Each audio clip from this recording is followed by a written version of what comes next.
भारत दुनिया को बताएगा कि आतंकवाद की जड़ें पाकिस्तान में हैं, तो वहीं कांग्रेस नेता उदित राज ने इस फैसले पर सवाल उठाते हुए कहा है कि हम पाकिस्तान को सबक तो नहीं सिखा पाए, ऐसे में डेलीगेशन भेजकर क्या मिलेगा। भारत सरकार और हमारे प्रधानमंत्री ऑल पार्टी के हर एक जो मेंबर हैं उनको भेजा जा रहा है दुनिया भर में, खास करके बताने के लिए दुनिया में जहां भी टेररिज्म और टेररिस्ट एक्टिविटी हुआ है उसका जड़ पाकिस्तान में है। तो दुनिया को बताने के लिए कि स्टेट स्पॉन्सर्ड टेररिज्म चल रहा है, प्रूफ के साथ है, लोन ले लेता है, पैसा ले लेता है, वो सब पैसा यूज करता है टेररिस्ट को बढ़ाने में ही। देश की बात है या जो घटना हुई है, सारा बात वहां जा करके बताना और ये जो एक फेक नैरेटिव चल रहा है उसको भी खत्म करना, ये एक उद्देश्य है। नवाज शरीफ की बात का कोई मतलब तो ज़्यादा होता नहीं, तो ISI के कंट्रोल में सब चीज़ें हैं वहाँ पर, और टेररिस्ट एक्टिविटीज़ को एक्सपोर्ट करता रहता है। मान लो एक दो जगह पर हमने बॉम्बिंग कर दी, 4 जगह बॉम्बिंग कर दी, एक जगह से आतंकवादी ठिकाने का हमने नष्ट किया, बाकी जगह तो है ही है। सबक तो सिखा ही नहीं पाए हम, जब दुनिया में कोई हमारे साथ नहीं है। अब 40 MPओं को भेज करके अब क्या करोगे आप? ठीक है, आप भेजिए, उसका कोई विरोध नहीं है, आप प्रचार करिए, लेकिन जब ऐन वक्त पर कोई देश तो हमारे साथ खड़ा ही नहीं हुआ।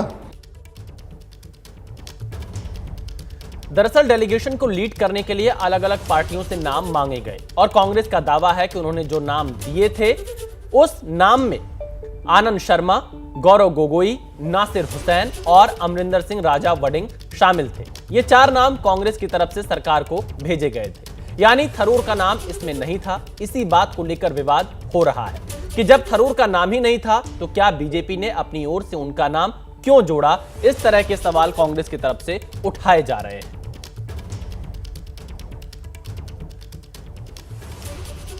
तो जो डेलीगेशन विदेश जाएगा, ऑपरेशन सिंदूर को लेकर पूरी दुनिया को बताएगा, पाकिस्तान का चेहरा बेनकाब करेगा। इसी मुद्दे पर बातचीत करने के लिए हमारे साथ जैनेंद्र कुमार, हमारे संवाददाता, दिल्ली से लाइव जुड़ चुके हैं और पवन गौड़ भी हमारे साथ दिल्ली से लाइव जुड़े। सबसे पहले जैनेंद्र, कांग्रेस पार्टी कह रही है कि उसने 4 नाम दिए थे, लेकिन शशि थरूर का नाम इस डेलीगेशन में है जो लीड करेंगे। हालांकि अभी और सांसदों के नाम इसमें शामिल होंगे, ये तो लीड करने वालों के नाम है। क्या कांग्रेस पार्टी इस पर सवाल खड़े कर रही है? क्या क्या उसके पॉइंट्स हैं?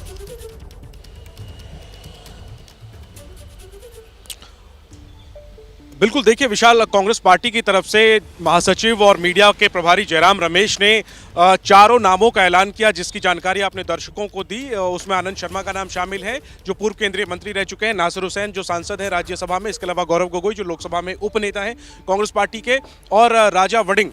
लेकिन शशि थरूर का नाम कांग्रेस की सूची में शामिल नहीं है। दिलचस्प बात यह है कि सरकार ने सुबह जो 7 नेताओं के नामों का ऐलान किया था जो लीड करेंगे सर्वदलीय प्रतिनिधिमंडल को, उसमें शशि थरूर का नाम है।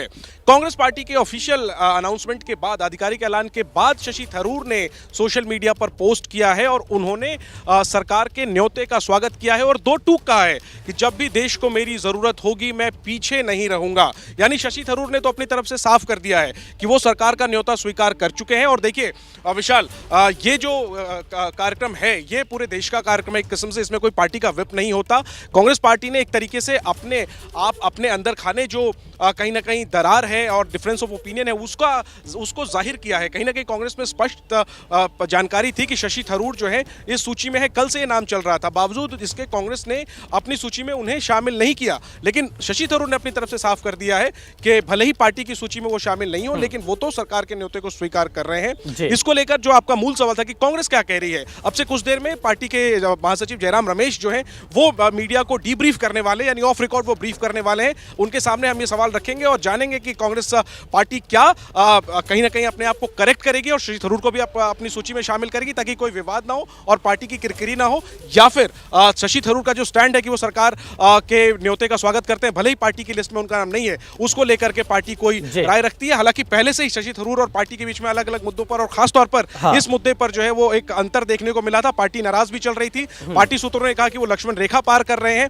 अब ये जो एक नई लक्ष्मण रेखा पार कर दी है थरूर ने, इस पर पार्टी को क्या कहना है, इसको लेकर थोड़ा इंतजार, थोड़ी देर में इस पर बिल्कुल जैनेंद्र, लेकिन शशि थरूर कांग्रेस के सांसद हैं और जो उनकी योग्यता है खासतौर पर विदेश मामलों में, उसको भी दरकिनार नहीं किया जा सकता है। उनके संबंध दुनिया के तमाम जो डिप्लोमेट हैं उनके साथ देखे गए हैं और अब दुनिया, ये जो पूरा डेलीगेशन जा रहा है ये आखिरकार करेगा क्या, इसकी जानकारी आपको देते हैं। दुनिया के कई बड़े देशों की यात्रा करेंगे, आतंक के खिलाफ भारत का पक्ष रखेंगे, ऑपरेशन सिंदूर की पूरी जानकारी देंगे, पाकिस्तान के खिलाफ एक्शन क्यों लिया गया ये भी बताएंगे। तो ये बड़ा है जो काम किया जाएगा, कैसे पाकिस्तान को बेनकाब करना है, इस डेलीगेशन का सबसे बड़ा काम यही होगा।